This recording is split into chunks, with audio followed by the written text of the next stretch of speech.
Bonsoir à toutes et à tous. Dans l'actualité de ce soir, forte mobilisation des populations de Kamsar et le stade de l'Amitié était plein comme un offre pour prouver aux émissaires du chef de l'État leur soutien, leur adhésion du duo du changement. Et puis manifestation appelée par l'opposition ce 4 mai à l'intérieur du pays. Le mot d'ordre a été peu suivi. Nous irons à Guékédou pour faire le point de la situation avec notre envoyé spécial. Enfin, cérémonie d'intronisation du doyen de Bouré, Ilage Soussi Namori Kamara, mérite de la confiance de l'ensemble des communautés de Bouré et devient Diamanati de la communauté.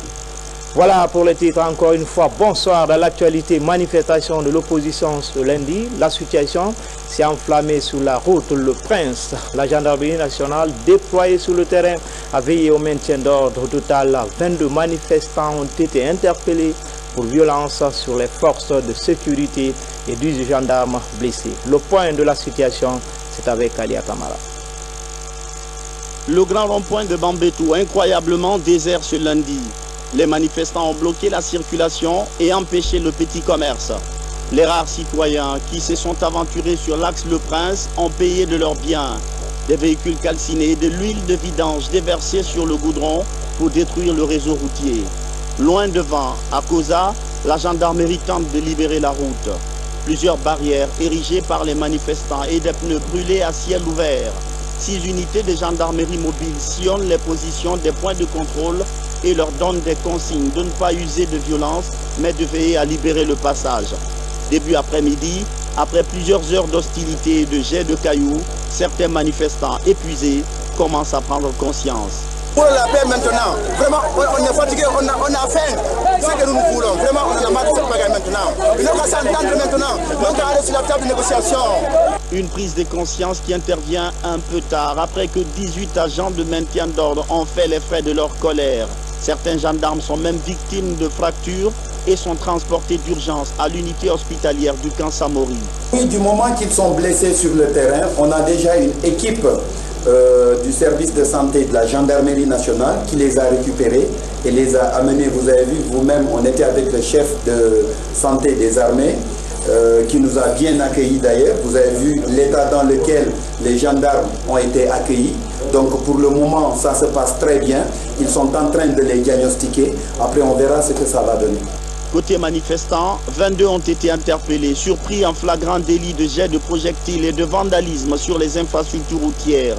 Au cours de son opération de ce lundi, la gendarmerie a usé de gaz lacrymogène. Le professionnalisme est mis en avant.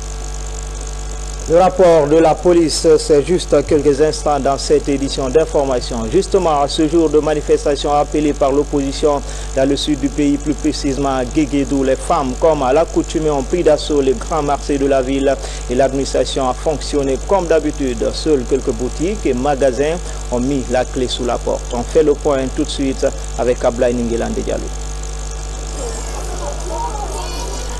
Ce marché est l'un des principaux centres d'affaires de Guékédou. C'est ici que les femmes exercent quotidiennement la vente et les achats des condiments pour alimenter les foyers. Tendé Traoré est vendeuse de poissons. En ce jour des manifestations politiques pour l'opposition, elle préfère étaler sa marchandise pour soulager le panier de la ménagère. Nous sommes obligés de sortir pour trouver et donner à manger à nos enfants. Ils étudient et nous devions faire face à leur scolarité. Nos maris ont besoin de nous pour les soutenir dans le foyer, car ils ne pourront pas seuls subvenir aux besoins de la famille. Même si un certain nombre de citoyens ont baissé les rideaux de fer, ici à Guékédou, d'autres ont préféré ouvrir leur commerce. Je suis pour le peuple et pour tout le monde. Et je ne suis pas aussi pour une seule personne. Le peuple a besoin du sucre, ils ont besoin des piles, ils ont besoin de l'eau pour boire. L'intérêt de l'opposition n'est pas égaux à l'intérêt du peuple. Un pays et une partie, ce n'est pas la même chose. Déjà ce matin, les 2000 élèves du lycée et collège Bambou ont très tôt rallié l'école, comme d'habitude, pour assister à la montée des couleurs. Là, devant le ministre du Commerce en séjour de travail, ils ont invité la classe politique à prioriser l'intérêt supérieur de la nation, en particulier l'école guinéenne. À mes chers collègues, n'est-ce pas, guinéens, filles et garçons, surtout en particulier ici la jeunesse, c'est d'ici tisser le tissu social ici, de créer une cohésion ici pour qu'il y ait la paix, d'éviter ici, n'est-ce pas, de faire une certaine sorte de violence ici. Parce que si nous essayons ici de gâter tout, c'est notre avenir qui sera gâté.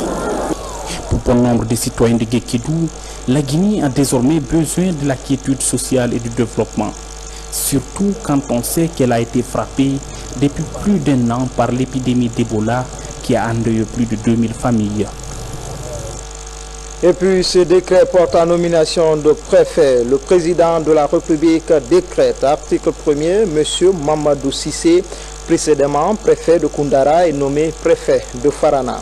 Article 2, le président décret qui prend effet à compter de sa date de signature sera enregistré et publié au journal officiel de la République. Conakry, le 4 mai 2015, professeur Alpha Condé. Et puis ce message départ à son Excellence M. Faure Gnassingbé, président de la République togolaise. Monsieur le Président, votre réaction à la magistrature suprême de votre pays m'offre l'heureuse opportunité de vous exprimer les très vives et chaleureuses félicitations du peuple de Guinée et de son gouvernement auquel je joins les miennes propres. La confiance renouvelée au peuple frère togolais à votre endroit est le témoignage des acquis importants obtenus durant votre précédent mandat. Je voudrais réitérer ma ferme volonté de contribuer à vos côtés au renforcement des traditionnelles relations d'amitié et de coopération existant entre nos deux pays. Permettez-moi de vous adresser mes meilleurs vœux de santé, de bonheur et succès ainsi que ceux de prospérité pour le peuple togolais. Veuillez agréer, Monsieur le Président, l'assurance de ma haute considération. Conakry, le 4 mai 2015, professeur Alpha Condé, président de la République, chef de l'État. Dans l'actualité encore, à Kamsar, le virus Ebola appartient désormais au passé, mais qu'à cela ne tienne, les mesures sanitaires sont renforcées. Le chef de gouvernement était récemment dans la cité de Bauxite pour sensibiliser sur les modes de prévention du virus Ebola et débattre avec les populations à la base sur les préparatifs des échéances électorales en Guinée. Hadi Kamara, Kabasouma.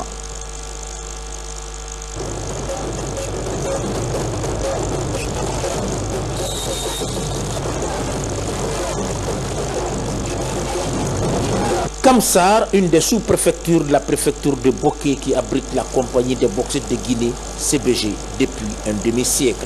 Les populations de cette sous-préfecture étaient en liesse populaire hier pour accueillir le Premier ministre chef du gouvernement, messager du professeur Alpha Condé, président de la République, qui incarne aujourd'hui le renouveau du rêve guinéen.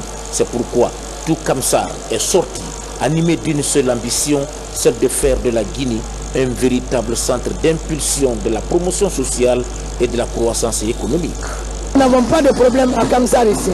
C'est parce que nous sommes d'accord avec toutes les couches de la société civile, tout le monde, nous sommes d'accord avec tout le monde. Kamsar est prêt à accompagner le professeur Alpha Condé avec la réalisation de beaucoup de ces projets. Cette organisation, c'était de sensibiliser la population par rapport à la maladie Ebola, le virus Ebola. Ensuite, dire à la population de Kamsar d'être solidaire.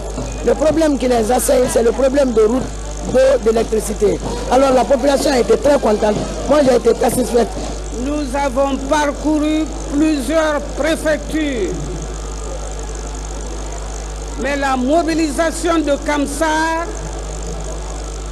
il n'y a rien à dire. Bravo!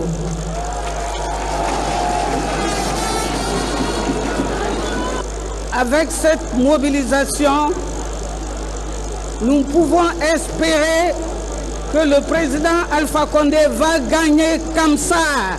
Et pour gagner Kamsar, je vous demande humblement de vous faire recenser.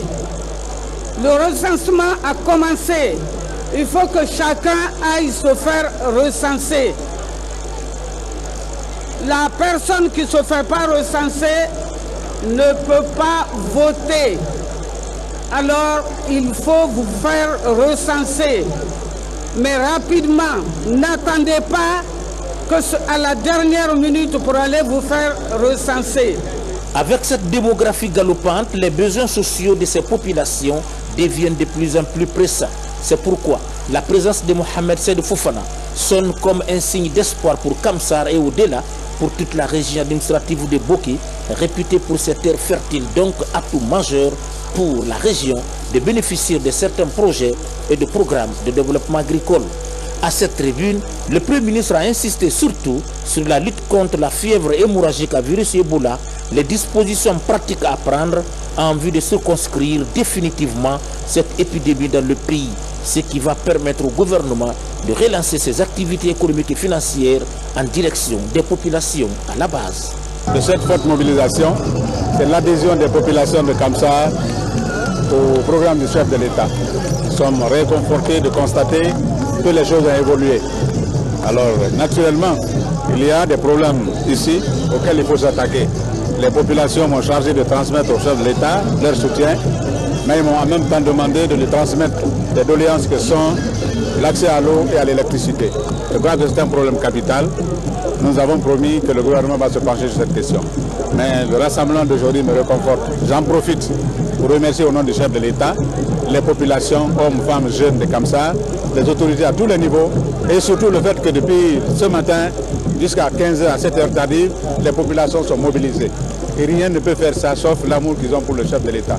Avant de quitter Kamsar, le Premier ministre a visité la mairie nouvellement construite ici à Kamsar Centre. L'infrastructure comprend une salle de conférence, une salle de délibération, le bureau du maire, du secrétaire général, du receveur communal, l'état civil, les archives, le tout pour un coût global de réalisation qui s'élève à 1,554 milliard de francs guinéens, financé en grande partie par la CBG et le reste par le PACV et la commune. Toujours en déplacement, le ministre de l'Énergie et de l'Hydraulique était récemment à Télémélé pendant une semaine. Cheikh Talibé Silla a sillonné les 13 communes rurales et la commune urbaine. Partout, le ministre Silla a donné de larges informations sur les actions du chef de l'État en faveur des populations à la base. Sur les pas du ministre Nabi Kamara. C'est une mission d'information et de sensibilisation que le ministre de l'Énergie et de l'Hydraulique vient d'effectuer à Télémélé. Dans les 13 communes rurales et la commune urbaine, Dr Cheikh Talibé Silla a été reçu par les populations auxquelles il a longuement parlé de la maladie d'Ebola, ses modes de transmission, ses impacts sur les hommes et l'économie de notre pays, mais également les efforts du gouvernement et de ses partenaires pour éradiquer cette sale maladie. Le ministre de l'Énergie et de l'Hydraulique a donné ensuite des informations sur les actions que le président de la République, professeur Alpha Condé, est en train de mener pour améliorer les conditions de vie des Guinéens. Le message véhiculé, ce sont les actions que le président de la République a menées. Le grand bâtisseur, ce qu'il a fait au niveau des routes, des travaux des routes, ce qu'il a fait pour Kaleta, ce qu'il a fait pour l'anniversaire tournant au niveau des différentes régions qui aujourd'hui a contribué fortement à l'amélioration de l'image de nos différentes préfectures. Les populations de Télémélé et leurs autorités locales se sont réjouies de ces rencontres avec le ministre de l'Énergie et de l'Hydraulique, car elles leur ont permis d'être au bain de la situation sociopolitique et économique du pays en général, et en particulier d'être informés des actes majeurs du chef de l'État en faveur des Guinéens. Le message qui a passé, c'est un message fort. Les populations ne suivent pas les réalités du pays. Et la meilleure façon de le faire, ce sont ces sorties-là, d'être en contact avec les populations pour pouvoir faire véhiculer tout ce qui est en train de se faire dans le pays. Dr Cheikh Talibé Silla a eu l'occasion de constater de visu les difficultés auxquelles sont confrontées les populations de Télémélé, notamment celles liées à l'enclavement des localités visitées. En plus bref et en image, commémoration du centenaire des batailles terrestres et navales de Kanakati en Turquie, le ministre de la coopération internationale a préparé à cette rencontre au nom du chef de l'État une opportunité pour la Turquie et la Guinée de faire le point sur leurs relations d'amitié et de fraternité. Lors d'un entretien avec le ministre des Affaires étrangères, il a été question de la relance du vol Turquie Airlines vers Conakry, la tenue d'un forum des investisseurs guinéens à Istanbul l'intensification de la coopération dans le secteur de l'agriculture, des travaux publics et le sport. Les rencontres ont eu lieu en présence de l'ambassadeur de Guinée en Turquie. Dans le volet formation, les cadres de l'administration parlementaire à l'école du National Democratic Institute NDI, la formation vise à outiller les cadres de l'Assemblée en technique de rédaction des textes de loi et rapports financiers, entre autres. La formation est pilotée par le PNUD et l'Union européenne. Guinée Sané. Cette autre activité du National Democratic Institute s'inscrit dans la poursuite des activités du programme de soutien au processus politique et électoraux en Guinée. Elle est financée par le PNUD et l'Union européenne. Cet atelier consiste à renforcer les capacités des cadres parlementaires en matière de technique de rédaction des textes de loi, de rapports financiers et de procès-verbaux. Les députés abattent un travail immense. Et le rôle des députés, vous le connaissez et sans doute, c'est un rôle de représentation, un rôle législatif, un rôle de contrôle de l'action gouvernementale. Et donc, l'efficacité du travail du député dépend des capacités du personnel parlementaire. Pour les bénéficiaires, cette rencontre pourrait bien améliorer la prestation des services de l'institution parlementaire. Il est important que le peuple de Guinée sache qu'au siège de la représentation, il y a les honorables députés qui sont les représentants attitrés, mais les représentants attitrés qui sont ces honorables députés ne peuvent jouer les rôles qui leur sont dévolus, c'est-à-dire représenter le peuple de Guinée, légiférer et pouvoir contrôler l'action gouvernementale, que si les cadres de l'administration parlementaire sont compétents, qualifiés et capables de pouvoir leur proposer un travail déjà abattu pour leur permettre tout naturellement de jouer les trois rôles clés dont je vous ai parlé. Donc cet atelier intervient dans un cadre comme celui-là, puisqu'il permet véritablement à ces cadres de l'administration de pouvoir être outillés, mieux équipés, afin de pouvoir répondre justement à ce besoin clé. Tout ce que peut être fait dans cet atelier pour renforcer les capacités des cadres de l'administration sera au bénéfice du Parlement. Les députés ont besoin d'appui pour bien faire leur travail. Donc plus de capacité dans l'administration de l'Assemblée signifie aussi plus de capacité pour les députés, important pour qu'ils jouent pleinement leur rôle. Depuis plusieurs années, le NDI œuvre à la qualification des acteurs politiques du pays. Après cet atelier avec les cadres parlementaires, d'autres actions sont annoncées pour aider à renforcer les institutions démocratiques. Et puis ce communiqué, le président de la Commission électorale nationale indépendante a signé l'ensemble des commissaires ont le profond regret d'annoncer à son Excellence, Monsieur le Président de la République, au peuple de Guinée, aux institutions républicaines, aux membres du gouvernement, aux partis politiques, à la société civile, aux partenaires techniques et financiers, le décès de Monsieur Yaya Khan, commissaire directeur des opérations à la CENI.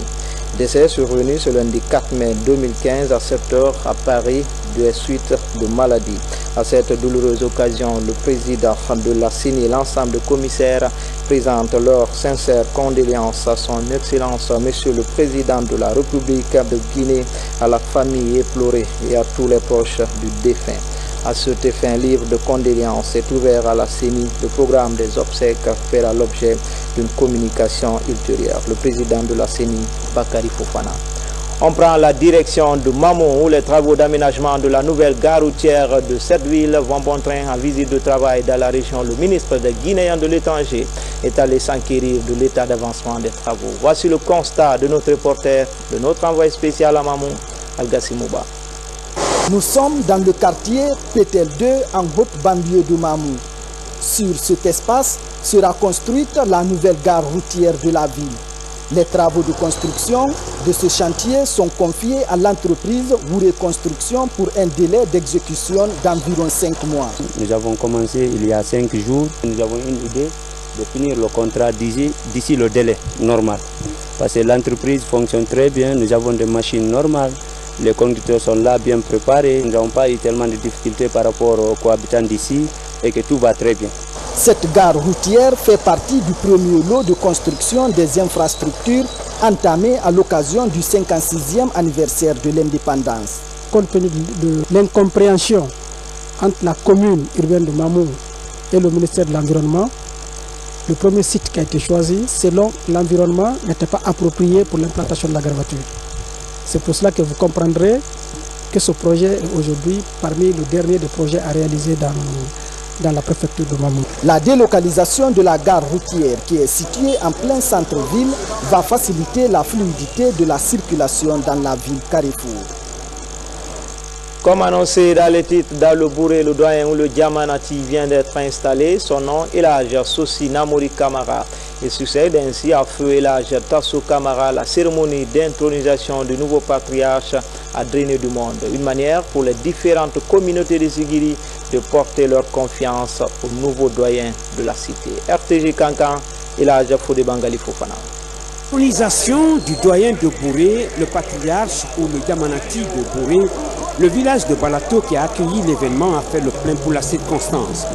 Ils sont venus des sous-préfectures et communes rurales voisines de Sigirini, Franwalia, Maléa, Nabou et Doko, représentant des 12 cantons de Bouré, mais aussi les camarades venus des deux rives du fleuve Niger et même de Farana et du Mali voisin, ainsi que cette importante colonie de la confrérie des chasseurs et communicateurs traditionnels. Depuis 2014, il est le doyen d'âge de Bouré Balato et le chef de clan Namorila. Aujourd'hui, nous sommes unis pour l'investiture de cet homme de référence en tant que doyen, le Diamanati de Bouré, comme ses pères et grands-pères à Bouré. À cette cérémonie de grande portée historique et culturelle, certains fils ressortissants de Bouré n'ont pas voulu se faire compter l'événement. C'est un événement qui a trait à la vie de Bouré. Parce que jusqu'à présent, les traditions ancestrales-là sont avec nous. L'histoire retient que le Bouré, riche de son or, a été fondé par les descendants de Kamandian Kamara de Tabon qui, par leur courage et leur abnégation, ont été des grands conquérants. Elhadj Sossi Namori Camara, le nouveau patriarche de tout Bouré, est âgé de 90 ans, marié à 3 femmes et père de 19 enfants. Il est imam de ce village Barato il y a plus de 30 ans. Grand cultivateur de Bouré, chef de son clan, celui de Namorila, doyen du village de Balato, il est aujourd'hui le doyen de tout Bouré. Cet homme s'est illustré dans la tolérance et la pratique religieuse. À Boké, la retraite islamique au Fidao de Katouguma vient de prendre fin. L'exercice est mensuel et c'est la 17e édition. Une occasion pour les maîtres coraniques et talibés de lire le Saint-Coran et faire des bénédictions pour le rayonnement de la foi islamique, mais surtout pour la cohésion sociale en Guinée. Tcherno Madoufba, Algassi Mouba. Katouguma, un village agro-pastoral situé à 22 km de la ville de Boké.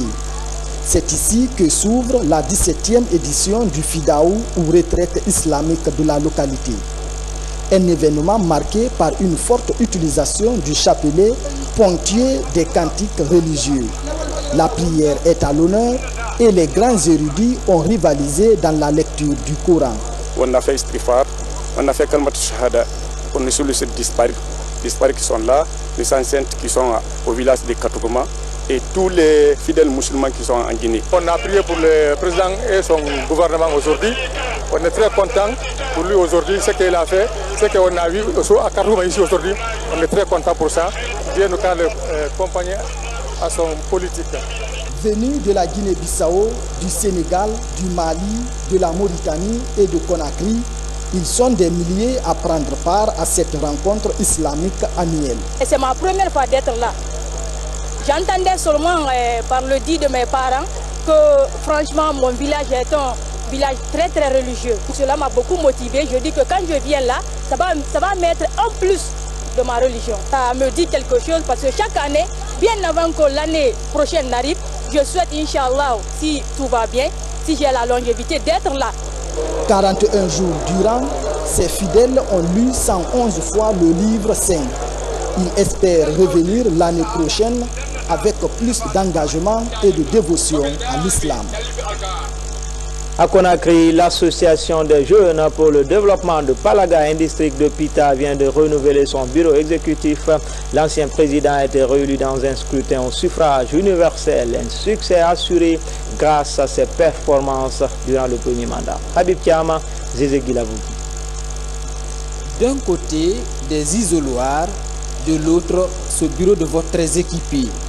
Un dispositif électoral de l'association des jeunes pour le développement de Palaga qui renouvelle son exécutif. Nous avons sensibilisé les membres de l'association pour qu'ils viennent voter en faisant un choix responsable, un choix confidentiel. Vous savez ça, c'est ça la base de la démocratie. Le scrutin doit séparer 8 candidats respectivement pour la trésorerie générale, le secrétariat, le commissariat aux comptes et la présidence de la JDP, une association créée en 2000. Il y a une pression derrière moi parce que, à vrai dire, je voulais céder la place. Mais compte tenu de ce que nous on a fait pendant ce temps record, il y a eu une forte pression, soit disant que vraiment on ne change pas une équipe qui gagne. Le président sortant, déjà on a dit c'est une association de jeunes pour le développement de Palaga. Association de jeunes. On a l'impression depuis qu'il est là, en 2012, c'est une association de vieux. Il ne fait aucune activité qui englobe la jeunesse, surtout les activités sportives, culturelles, il ne fait jamais du tout. Palaga est un district de Massi à 35 km de la préfecture de Pita. L'engagement de sa jeunesse à développer ce village avec des valeurs démocratiques est un exemple qui charme plus d'un. Au bout d'une journée électorale, la nouvelle équipe dirigeante est connue. Le président sortant est réélu pour un mandat de 3 ans. À son actif, plusieurs projets, dont un bureau de change et la construction à Palaga d'une école primaire de 6 classes financée par la coopération japonaise. Et puis nous revenons sur l'actu majeur de ce soir. L'axe à Koza Bambeto Amdallah a été paralysé par endroits ce matin. C'est suite à l'appel à manifester de l'opposition. Les services de sécurité ont une fois encore réussi à confiner les principaux leaders, mais ils ont aussi empêché les militants de se regrouper dans certains lieux sensibles de Conakry. Morikaba nous signe ce reportage. À cette autre manifestation non autorisée de l'opposition, les forces de l'ordre imposent le confinement des leaders politiques. Au domicile de certains leaders, un dispositif sécuritaire dissuasif est placé. Le dispositif que vous venez de voir n'est pas contre l'opposition. Au contraire, nous avons reçu des instructions d'assurer leur sécurité et assurer la sécurité de leur domicile. C'est pour cela que vous voyez qu'à chaque domicile, vous voyez un dispositif impressionnant. Parce qu'il y a des gens mal intentionnés qui veulent agir au nom de l'État pour salir la République, pour dire que c'est les forces de l'ordre qui ont fait ceci et cela. Vous constaterez qu'à ce niveau-là, les gens font les va-et-vient, mais les leaders sont priés pour la journée d'aujourd'hui de rester à domicile pour éviter qu'il y ait des attroupements à leur domicile, ce qui amène souvent des ouvriers entre les services de sécurité et les militants qui les accompagnent. Les jeunes ont tassé des pneus sur l'autoroute et qu'ils ont commencé à brûler ces pneus. 100 et quelques pneus ont été ramassés et stockés au commissariat central. 6 personnes ont été interpellées. À mi-journée, l'opposition a présenté tout de même son bilan de cette manifestation. Il y a eu encore une fois des blessés, dont certains par balle. Il y a eu encore une fois des interpellations massives. Il faut dire que le bilan provisoire dont nous disposons au jour d'aujourd'hui à ce stade est de 11 blessés. De son côté, la police a fait son bilan. Il y a eu 2 blessés parmi les forces de l'ordre, parmi les policiers, 2 agents de la CMS de Anko 5. Parmi les civils de source policière, c'est 2 blessés par balle. Il s'agit de la dame qui s'appelle Mama Sayombe Souma, qui est atteinte au pied gauche à son domicile. Le second, c'est Yero Moussa Diallo, élève de son état, âgé de 21 ans. Dans tous les cas, les manifestations de l'opposition prennent une allure dramatique. En effet, les manifestants osent verser d'importantes quantités d'huile moteur sur la chaussée, entraînant ainsi de graves accidents de la circulation. Cette nouvelle méthode des manifestants est révélatrice d'un manque de civisme et d'une volonté manifeste de détruire des vies humaines. C'est tout pour les infos. Tout le plaisir a été pour moi de vous servir. Grand merci à vous qui nous suivez à Kamsar, à Kouroula et partout dans le monde.